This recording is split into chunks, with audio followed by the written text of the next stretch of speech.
Welcome to பெரியம்மா சமையல். வாங்க இன்றைக்கி நம்ம இந்த பிடி எண்ணெயை வச்சு ஒரு மீன் குழம்பு மாதிரி செய்ய போகிறோம். அது எப்படி செய்யலான்னு பார்க்கலாம்.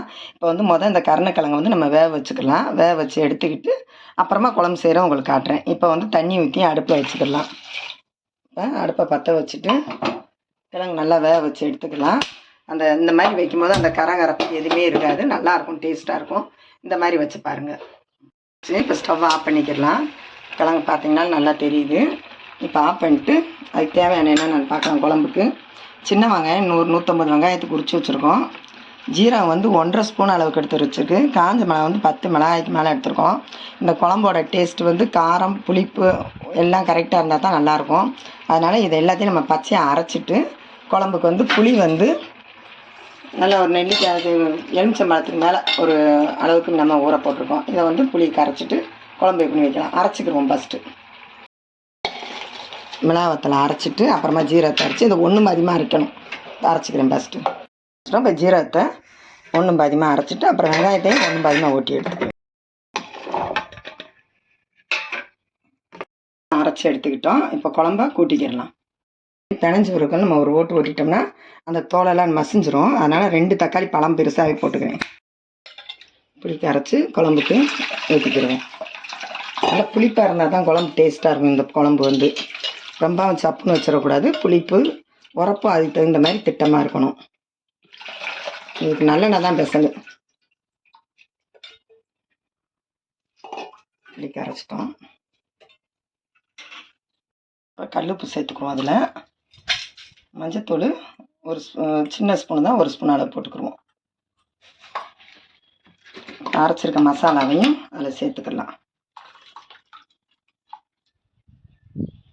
இந்த குழம்பு பழைய குழம்பு இருந்தாலும் நல்லாயிருக்கும். இட்லி தோசைகளுக்கெல்லாம் நல்லாயிருக்கும்.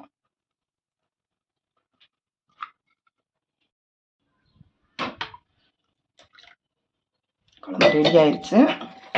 நம்ம அடுப்பில் ஊற்றிக்கலாம். அரைச்சிட்டில் வச்சு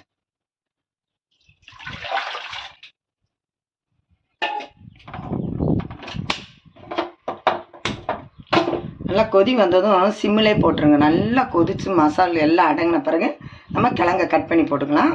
லாஸ்ட்டில் எண்ணெய் ஊற்றி இறக்கிடலாம். இப்போ வருது. இப்போ வந்து கிழங்கை உரிச்சிட்டு சேர்த்துட்டு நான் சிம்மில் போட்டுருவோம்.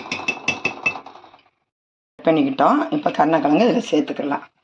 அந்த மசால் பிடிச்சி அதோட வேகும்போது நல்லாயிருக்கும். நல்லா குழம்பு நல்லா கெட்டியாக வந்துருக்கும்.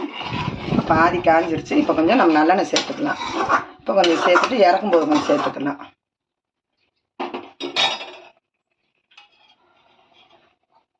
இப்போ நல்லெண்ணெய் ஊற்றிக்கலாம். இதுக்கு மெயின் நல்லெண்ணெய் தான். அந்த குழம்போட டேஸ்ட்டே நல்லெண்ணெய் தான்.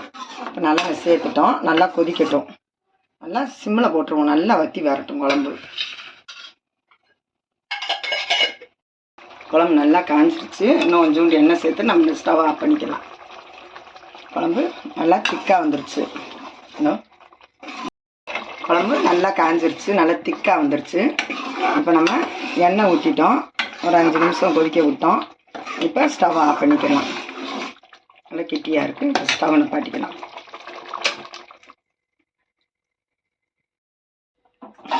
எடுத்து பாத்திரத்தை மாற்றிக்கலாம். கிழங்குல இது ஒரு மெத்தட். இந்த குழம்பு 2 நாள் வச்சுருந்தாலும் வீணாக போகாது. நல்லா டேஸ்ட்டாக இருக்கும். நம்ம வச்சுட்டு வேலைக்கு போகிறவங்க ஃப்ரிட்ஜில் வச்சு கூட 2 நாளைக்கு வச்சு சாப்பாடு சாப்பிட்டுக்கலாம். சாதத்தில் போட்டு சாப்பிடும்போது அவ்வளோ டேஸ்ட்டாக இருக்கும். நைட்டுக்கு வேணால் நம்ம இட்லி தோசைக்கும் நல்லா இது கூட தேங்காய் சட்னி வச்சு சாப்பிடும்போது இன்னும் டேஸ்ட்டாக இருக்கும்.